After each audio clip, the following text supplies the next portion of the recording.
In today's lesson, we're going to look at the law of conservation of momentum and collisions. So let's first start with a definition for conservation of momentum. If we have a system of objects, so in this case we have a system of two carts, for this system, if there are no external forces that act on the system, the law of conservation of momentum says that the total momentum of the system must remain constant. So what we mean by total momentum in this case is just the sum of the momentum of each part of the system. So if we have one cart with a momentum P1 and a second cart with a momentum P2, the law of conservation of momentum is just telling us that as long as there are no external forces acting on this system of the two carts, the sum of P1 and P2 must be some constant value. The momentum of the system is unchanged. What this means is that if there are exchanges of momentum between the two carts, we can still have the same momentum without violating the law of conservation of momentum. So P1 could increase if P2 decreases, such that P total remains the same. And this can occur when forces from inside the system act between the carts. So for instance, let's say that our first cart,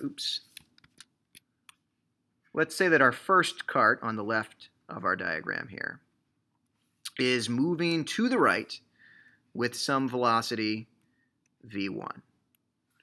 And our second cart is at rest. So what's going to happen here when the first cart hits the second cart, there's going to be a mutual action, an action-reaction force pair. Cart 1 pushes on cart 2, cart 2 pushes back on cart 1. But that mutual action does not involve any external force. The forces are coming from inside the combined system of the two carts. So the law of conservation of momentum would apply to this interaction. Momentum can be transferred from one cart to another, but the total momentum of the two-cart system must remain the same.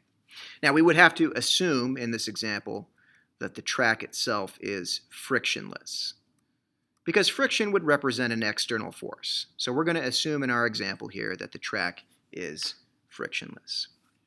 So what could happen then when the first cart strikes the second cart? Well, there are a couple of potential outcomes here. One of the things that might happen is that the first cart strikes the second cart and decreases its speed. So when cart 1 hits cart 2, cart 1 slows down. Cart 2 then moves off to the right as a result of the collision. So we see now that cart 1 is still moving to the right, but with a final velocity that is less than its initial velocity. We're going to call it v1 prime. And that cart 2 will move off to the right with a new velocity, we'll call it v2 prime, greater than its initial velocity because its initial velocity was 0. This is a result of the action-reaction between cart 1 and cart 2. So cart 1 pushes on cart 2 with a force that accelerates cart 2, increases its speed. But cart 2 pushes back on cart 1 with an equal opposite force, opposite the direction of velocity of cart 1, that actually causes a decrease in speed for cart 1. So v1 prime would be less than v1 in this example. Because the speeds of the two carts have changed, their individual momentum will have changed as well. But the total momentum of the system will remain unchanged. So if we look at the, let's label it here, if we look at the before picture, before the collision in this instance, we would be able to find the total momentum, P total, by looking at the momentum of cart 1 and adding it to the momentum of cart 2. And if we think about the equation for momentum, that would be m1 v1, mass of cart 1 times the velocity of cart 1, plus m2 v2. Similarly, if we look at the after picture down below, after the collision has occurred, total momentum is still equal to P1 plus P2. But now the velocities of the carts have changed. Cart number 1 moves with some new speed, v1 prime. And cart number 2 moves with a new speed, v2 prime. And the law of conservation of momentum tells us that the total momentum before the collision must be equal to the total momentum after the collision, because no external forces have acted on our two-cart system. The forces that have acted on the carts are part of an internal action-reaction pair. So they can't change the total momentum of the system. And as we said earlier, we're assuming the track here is frictionless. So this situation where the carts collide, this is a collision, but they do not stick together, they bounce off of one another, is what we refer to as an elastic collision in physics. So let's, get a definition here for this situation. We call it an elastic collision.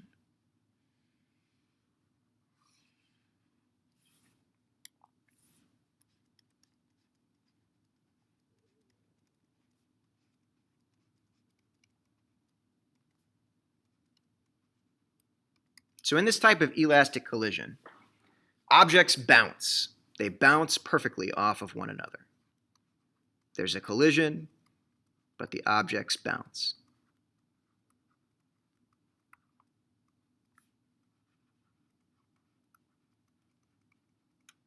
Momentum is conserved.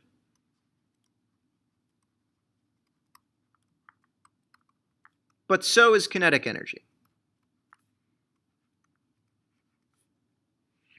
That's not something that we're going to look at here in Chapter 8. We're not really concerned with conservation of energy at this point. But it's important to note that in an elastic collision, kinetic energy would also be conserved for the two-cart system, because we're going to see in just a second here with an inelastic collision that won't be the case. So how are you going to know if an elastic collision has occurred? The objects are going to bounce perfectly.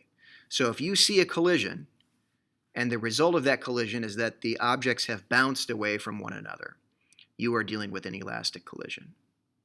And looking at the equations that we've written down here, the law of conservation of momentum tells us that the initial momentum of the system must be equal to the final momentum of the system. So that initial momentum was given by this equation, m1 v1. And the final momentum was given by this equation, m1 v1 prime plus m2 v2 prime. So we can end up writing a more general equation for these types of elastic collisions, since the total momentum before the collision must be equal to the total momentum after the collision. For a two-object system like we have here, two carts, we see the total momentum before the collision is m1 v1 plus m2 v2. That must be equal to the total momentum after the collision, which we see here is m1 v1 prime times m2 v2 prime. And this is going to be the general equation that we use for these types of elastic collisions. m1 v1 plus m2 v2 equals m1 v1 prime plus m2 v2 prime. And in terms of the law of conservation,